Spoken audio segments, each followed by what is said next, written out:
Vegas is haunted by the ghosts of some of the biggest names in show business. Red Fox, Elvis, and Liberace. Of the three, Liberace's personality was probably the most perfect match for Las Vegas. He was as flamboyant and outrageous as the city itself. Liberace started his career as a lounge pianist in New York in the 1940s. By the 1950s, he had successfully transformed himself into a huge TV variety star. But throughout his life, he would regularly play in Las Vegas, and loved it so much he made it his home. He moved into this house in 1973 and decorated it in his own uniquely over-the-top style. Liberace died here in 1987, but his spirit is still very much alive. Out of all the homes, he spent more time here than anywhere else. And he had Beverly Hills, he had Palm Springs, he had, New York, and he had all these little condos and whatever he did. He's a very private man, and he's not letting go. Liberace's villa is open to the public only for special occasions. Curator Bob Fagan recalls a different kind of special occasion. Now, I slept here one night, and I was sleeping peacefully, and then I was jarred for some reason, and I felt someone was sitting here, and I just couldn't imagine. And I turned the light on, and it actually frightened me a little bit. We had 2 employees that we actually lost because they couldn't handle. They thought they heard steps and doors opening and voices, and they just preferred not to work here.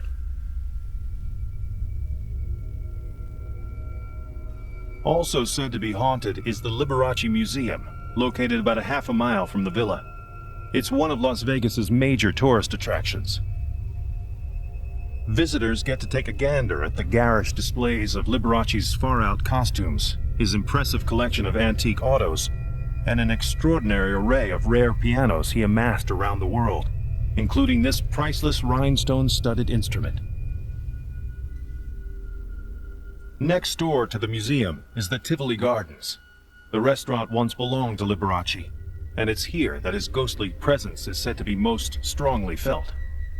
Kelly Stanley has tended bar here for 5 years and has seen some weird things happen, like this picture falling whenever Liberace's name is mentioned on his birthday. One time there was a bunch of people at the bar and we were telling little humorous stories about Liberace and making kind of fun and all that kind of stuff, and one bottle literally flew down. Everybody just shut up immediately. It got to the point where it just got ridiculous, and so we had to stop stacking the bottles on top of one another because it became a hazard. The Tivoli Gardens Piano Lounge, where Bruce Zarka performs, is where Liberace used to come to relax and give impromptu concerts. Kelly Stanley thinks that his ghost is still around and doesn't let you forget it. When we first opened the restaurant, the piano lounge was closed to the public, and I'd go in there and it was always cold in the room, but on a lot of occasions I've gone in there and it gets cold real fast and I can see my breath, and that's the time I have to leave. I was cleaning the mirrors in the piano lounge. When I sprayed one area, suddenly I saw in the mirror a figure with a shiny cape. Quickly I turned around to see who was it behind me, but nobody was there. It was kind of strange, but kind of good feeling, Actually, when I would come in here for engagement, I would always get here early, and I would practice a little bit, and I would want to feel, and a couple times I felt like his presence was here. And you wanted to maybe him show up and sit down and play a song. I would hope someone would see that someday. The Tivoli Gardens Piano Lounge was Liberace's favorite haunt in life. According to Kelly Stanley, it still is. He loved this restaurant himself. He used to come in here and cook and bartend, clear tables. He had a wonderful time. He played every New Year's Eve here on his piano in the piano room, and he's surrounded by all his cherished belongings. So why wouldn't he come back and visit it? Until recently, downtown Las Vegas was regarded, figuratively speaking, as the wrong side of the tracks. Nicknamed Glitter Gulch, the area around Fremont Street was a reminder of an older, tackier Las Vegas. Then in 1995, Fremont Street got a facelift, and today it's an eye-popping spectacular for gaping tourists. Vegas has the biggest bunch of distractions I've ever seen. There could be ghosts walking around all over Las Vegas, and you'd never know it because you'd assume that they're people. And with all the lights and everything else happening there, why would you even consider that there's a ghost there? You may not be able to pick him out in the crowd, but there's said to be a ghost nearby at the Union Plaza Hotel and Casino. Built in 1972, the 1,000-room hotel advertises budget rates, around-the-clock gambling, and old-fashioned entertainment. What the Union Plaza doesn't advertise is that its showroom is reportedly haunted by the ghost of a lighting technician who committed suicide here 20 years ago.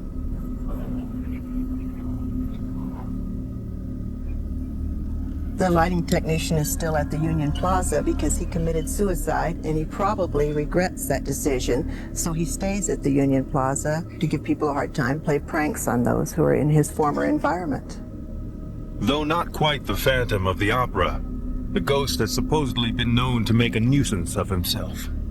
During nightly performances of the Naked Angel show, lights flicker on and off, heavy objects topple over, and sudden gusts of wind blow across the stage. The performers are used to it by now, and they make jokes about how it's the ghost that's doing it. But it was no joke to a dancer named Serafina when she had a weird encounter in her dressing room. When I would come in early to do my makeup, I would notice there would be a little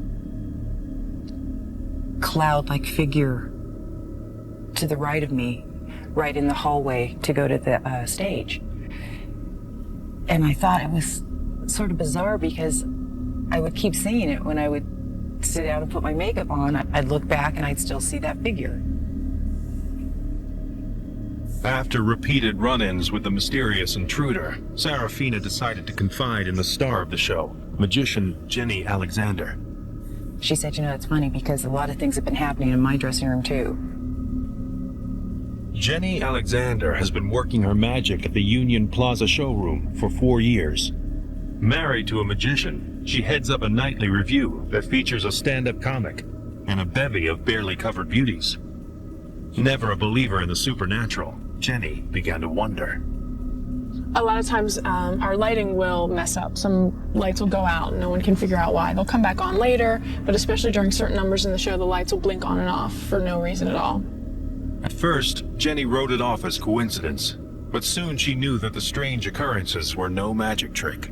It was about 3 or 4 o'clock in the morning. I had left my makeup case here, and I had a gig the next morning, so I had to come back and pick it up. So I came back through the theater, walked backstage, got into my little dressing room, and got the makeup case. And as I was coming back off stage, I noticed that the light booth lights were on, which I thought was kind of strange. And I saw someone pass across the windows. I saw a male figure walk past the windows. So I went upstairs, and there's only one way in and out of the light booth, and didn't pass anyone on the way, didn't see anyone on the way. When I got up there, the lights were on, but there was no one inside. Though it seems that the lighting technician's ghost had staked out the Union Plaza showroom for himself, there's said to be another ghost here, one who hasn't been seen, but whose presence is strongly felt. This is the ghost of the world-famous magician and escape artist, Harry Houdini. Houdini's restless spirit is invoked 6 days a week by performer Dixie Dwayne Dooley. Dooley headlines a show he calls Houdini Lives Again. When we first brought the show here, there was a lot of unusual occurrences, like stagehands on the other side of the stage would feel someone push on their back through the curtain, and they'd pull the curtain back and there wouldn't be anybody there, and they'd look around and they'd think someone was playing a practical joke on them. It could very well be the spirit of Houdini playing tricks. He loved practical jokes. Although he's no Houdini, Dooley has studied every one of the master's tricks. And if some of this looks easy, take our word for it, it isn't. The Houdini show is unique because it's a dangerous show. If someone was to tamper with some of the props or whatever, I could die. I could lose my life because my head actually does go under the water. Myth has it that the great Houdini drowned when one of his most spectacular underwater stunts backfired. It's a good story, but it isn't true. Houdini died in bed of a ruptured appendix, the result of a body blow. A debunker of spiritualism all his life, on his deathbed, Houdini promised his wife he'd try to come back to her one day. The poor woman waited and waited for almost 20 years, then gave up the ghost and died. Is it likely that the world's greatest magician would be roosting in a downtown Las Vegas hotel?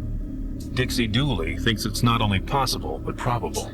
You know, the spirit of Houdini could be right here in the theater. You know, his wife Bess died only 70 miles from here in Needles. And I know that if Houdini was alive, he would want to play Vegas. The Union Plaza may not be in the top rung of Las Vegas hotels, but if Serafina, Jenny Alexander, and Dixie Dooley are to be believed, it has the hardest working ghosts in town. Las Vegas's ghosts are said to be discreet. You won't normally find them wandering streets, but if you happen to run into Elvis along the strip, don't panic. It's probably one of the many impersonators who have cashed in on the king's celebrity. Elvis Presley played Las Vegas almost to the end of his life in 1977. And if you don't believe that Elvis is alive, you can at least rub up against a fair approximation in Jesse Garrett.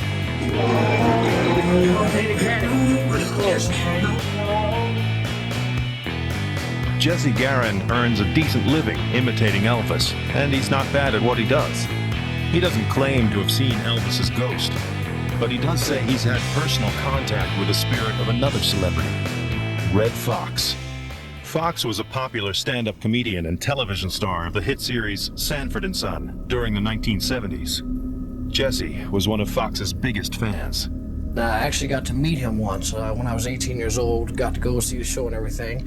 And he was very kind, very nice to me. In 1989, Red Fox was hounded by the IRS for dodging taxes and was forced into selling his house and all of his possessions. Deeply embittered by the experience, Fox died soon after. But the house found an eager buyer in Jesse Garrett, who quickly discovered that living in his idol's house could leave him all shook up. I was 21 and lived here alone, and in the middle of the night, you would hear banging of doors. I'd turn lights off, go to bed, wake up in the middle of the night, and the lights would be back on again. Not just on, but the physical switches were moved. And that'll mess a kid up. Was the house really haunted? Or was Jesse's imagination playing tricks on him? Even Jesse wasn't sure, so he invited his uncle to come live with him. Well, he heard the same things we did, and being both on opposite ends of the house, we knew that no one could have gotten in on either side. But the thing that actually got him and made him move was we were sitting down in the living room here watching David Letterman one night, and the glass sliding door moved about 1 foot, and we just looked at each other like, oh, sucky, and he left the next day. The bizarre incident finally convinced Jesse that the house was haunted, and that it was probably Red Fox's ghost that was behind the mischief. We brought a seance, we brought a lady in to help us see what the heck was going on here, and she said it was Red Fox. But he wasn't there to hurt me, he wasn't there to harm me, he was just upset the way things had been left, disregarded, and the way people had done them in the end. Whether real or imagined, sharing a house with the ghost of a dead comedian proved to be no laughing matter.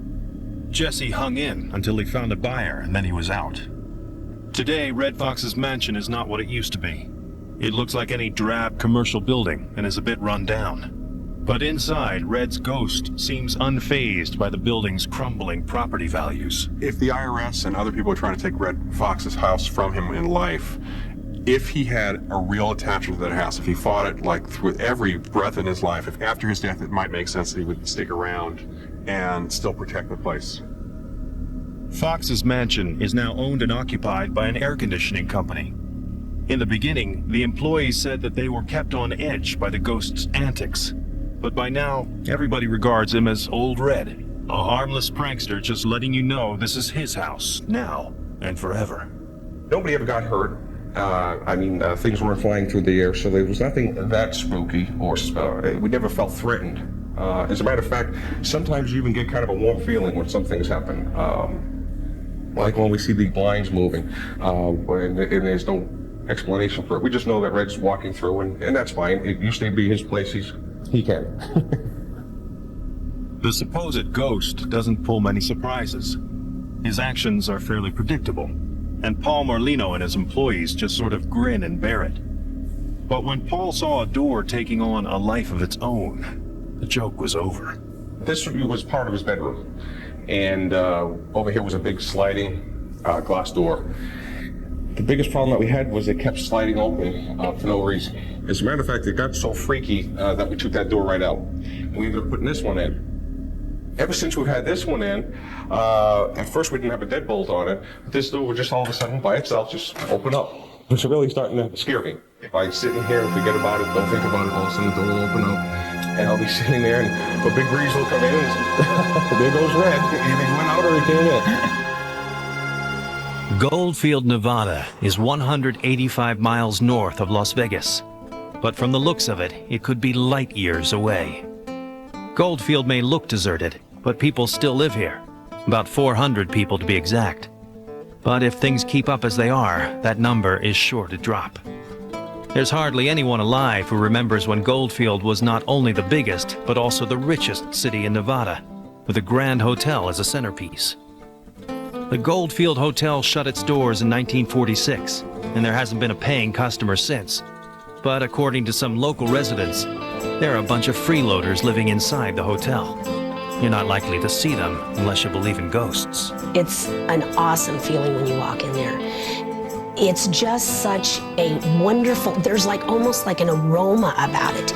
You walk in and you almost feel engulfed in just light, like something's just following you and is with you the entire time you're in there.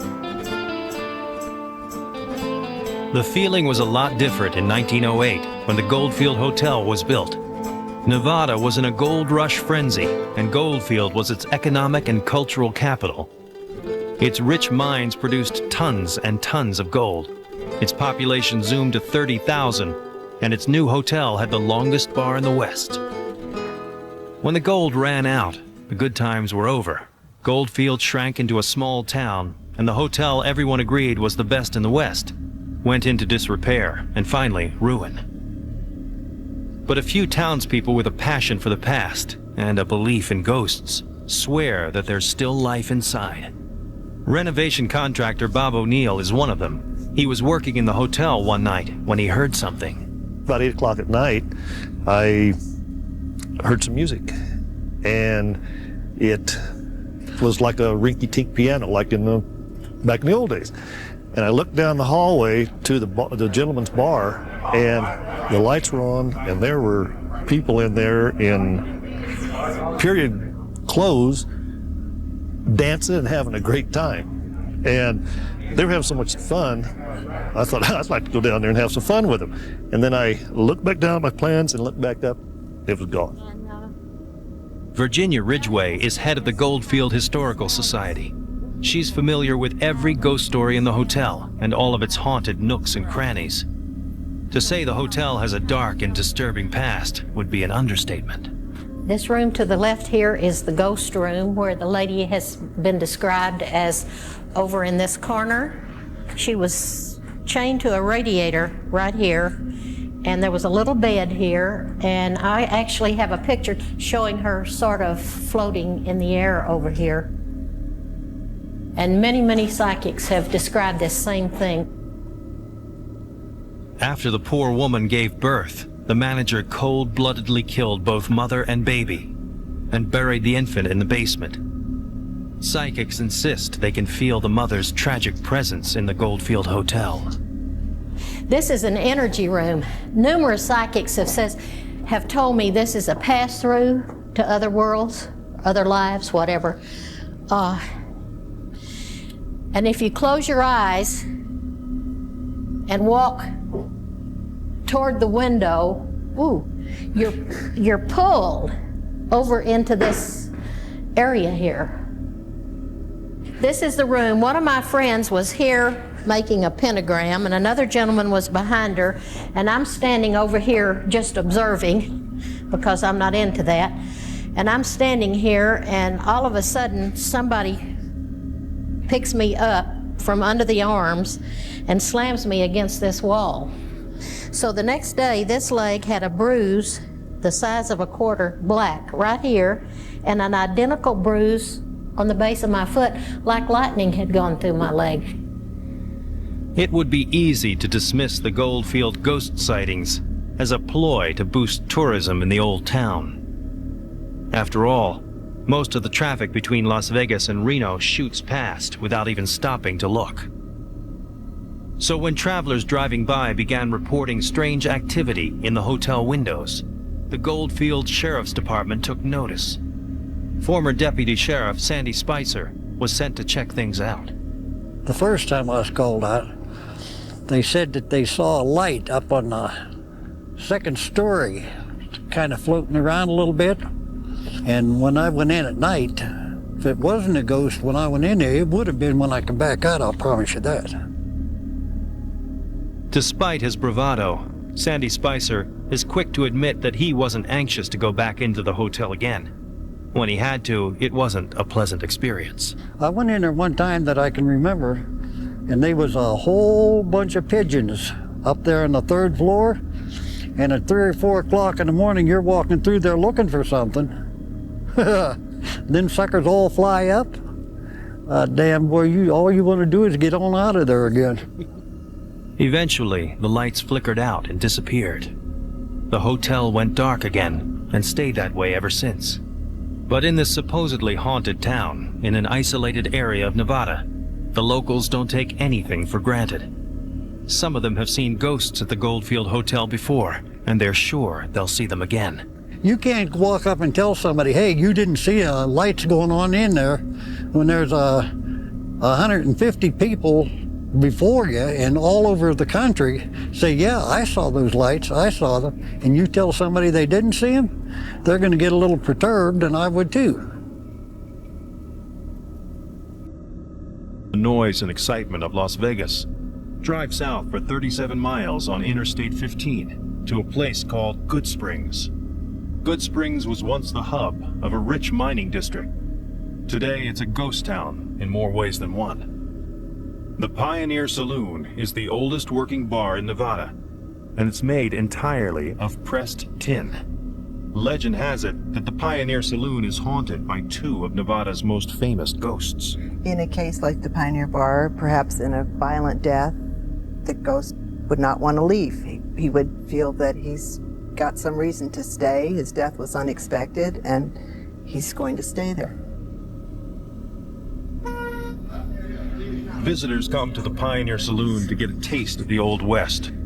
Standing at the bar, it's easy to imagine a room filled with men in cowboy hats and boots, chugging whiskey and puffing on their stogies while watching a deadly game of poker. One such game gave the Pioneer Saloon instant notoriety and supposedly a long-term resident. Well, the story has it that it was over a card game, and Joe Armstrong, I believe, got caught cheating.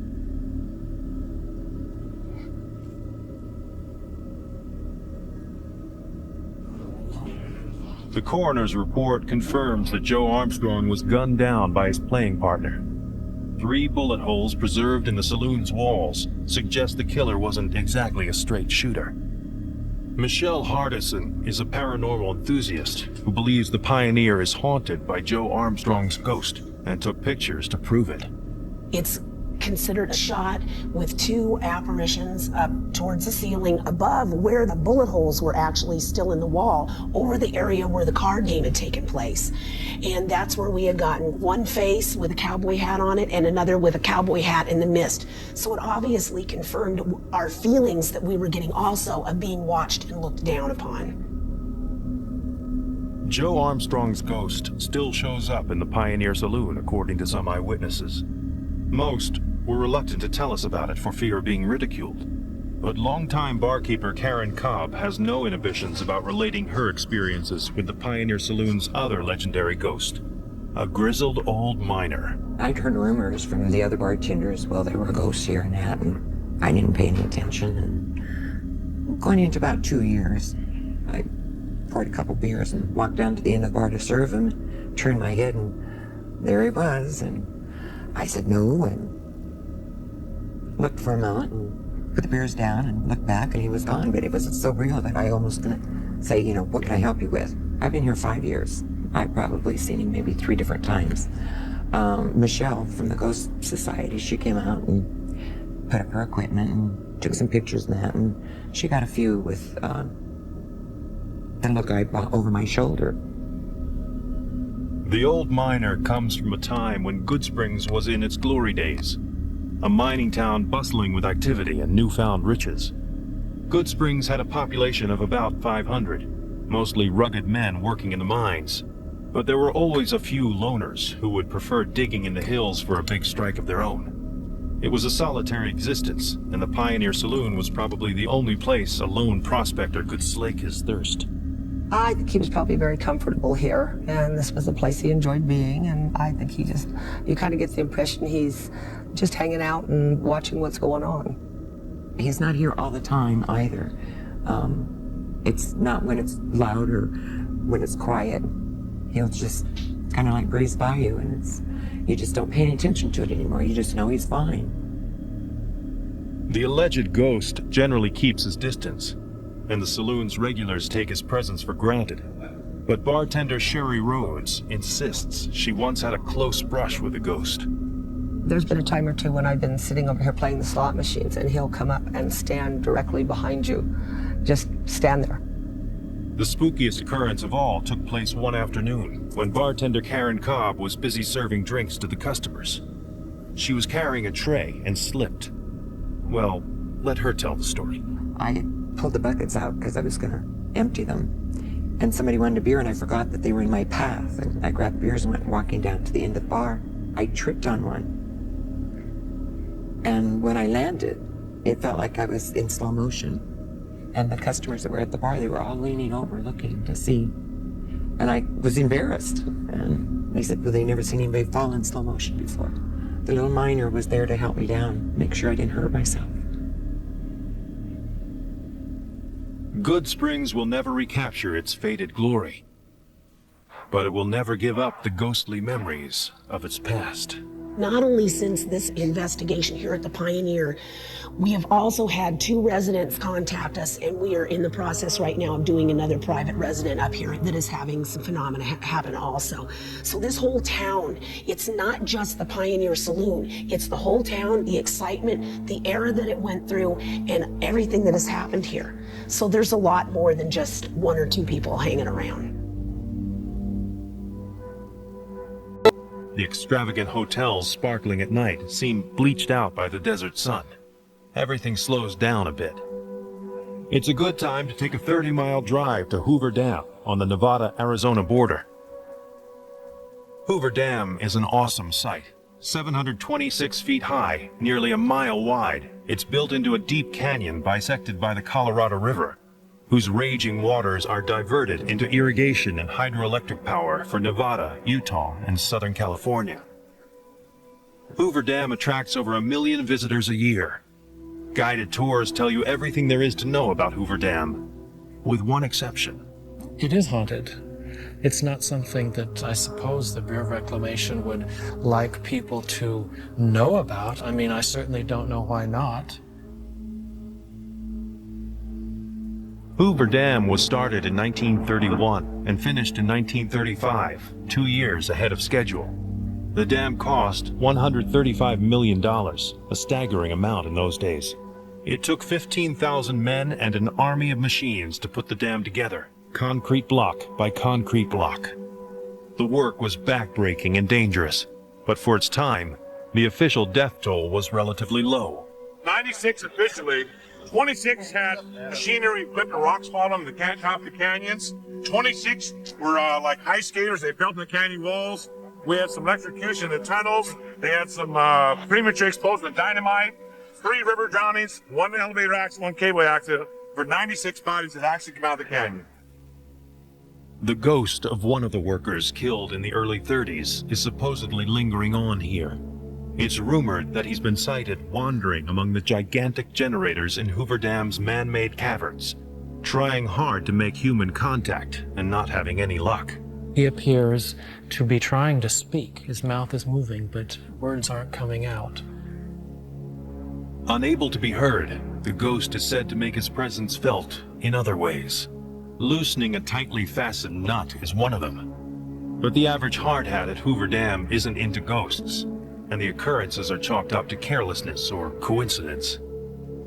A more recent casualty at Hoover Dam has had better luck at being noticed. In 1983, Bill Higgins was working on the 2nd floor of the Nevada Valve House when he slipped over the railing and fell to his death. Higgins is said to have been a perfectionist in life. In death, his ghost still roams around, making sure everything is running smoothly. There are ghosts who may not know that they're dead, and then there's the ghost in denial, who knows he's dead but doesn't want to face it. Hoover Dam control operator Felix Rivera normally doesn't believe in ghosts. But when he heard the following story, he began to wonder. One of our former employees, Bob Baker, he was doing some inspections on the Nevada Bell House, and after he completed his inspections, he was coming back down to the elevator, and he heard Mr. Higgins' voice. He says, "Hold the elevator for me." So it really scared him. Whatever you choose to believe or disbelieve, the ghosts seem destined to remain here as long as Hoover Dam and the human fear of the unexplained exist. Boulder City owes its existence to nearby Hoover Dam. Before the dam was renamed for President Herbert Hoover, it was called Boulder Dam, and the planned city the government built in 1933 for workers and their families was named Boulder City. The name's still the same, but the town's a lot different. It's got some nice shops, a few good restaurants, and a hotel said to be haunted. There have been many sightings in the hotel over the years of its existence. In its heyday during the 1930s, the hotel staff didn't have much time to think about ghosts. They were too busy catering to the rich and famous who came here to see the dam being built. The hotel was expensive for its time, as much as $6.50 for a double room. With the onset of World War II, the hotel's luck and its customers ran out. The doors were closed in 1941 and weren't reopened until 1945, when the war ended. That year, weird things started happening. One of the original investors in the hotel was named Raymond Spilsbury. He was found dead in the Colorado River with his pockets stuffed with rocks, and he disappeared down along the river, and they didn't find him for almost a month, and the coroner's inquest ruled that it was a suicide. Spilsbury's mysterious death proved to be a jinx. The Boulder Dam Hotel went out of business soon after. The elegant building that once had shone so brightly grew dark and forbidding. Rumors of a ghost stalking the hotel kept people away, and although it was believed to be Raymond's depressed spirit, no one could say for sure. I brought a psychic through the hotel in 1980, and in one of the rooms, the incident that she was picking up was a very violent argument between two men in Raymond Spilsbury's office about the time that he died, involving a sum of money that was obtained illegally. Over the years, sporadic attempts to revive the Boulder Dam Hotel were hampered by stiff competition from Las Vegas. New owners came and went, but the Boulder Dam Hotel remained the same. Then in 1980, the hotel was renovated, and a lot more than the decor changed. The workers at that time reported a lot of odd things that they would see. They would feel something grip their shoulder, something grip their ankle. They would see things moving out of the corner of their eye. According to its employees, the Tiffany restaurant and the Boulder Dam Hotel are haunted by some mischievous spirits. Teresa Montanari, who runs the place with her chef husband Walter, is constantly aware of being teased by an unseen presence. The hair really sometimes feels heavy, especially when it's quiet and dark and nobody's here. I mean, you can feel it. I talk to them, honestly. So I always says, I'm here. I'm not bothering you guys. Just let me do what I have to do, and I'm leaving soon. If you believe Teresa's story, you also have to believe that the ghosts have chosen not to disturb the customers. Diners come to enjoy the Tiffany's good food and to relax, if not in a smoke-free, at least in a ghost-free environment. Actually, I never felt that they were against us. Never. I felt like sometimes they don't want to get disturbed, like downstairs in the basement in a bar.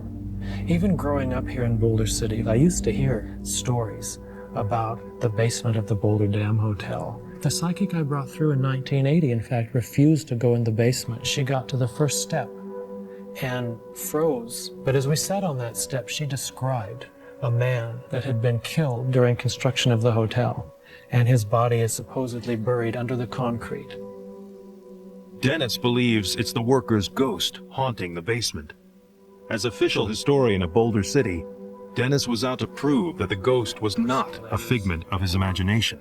I came to work for the Boulder City Museum and Historical Association about 1998.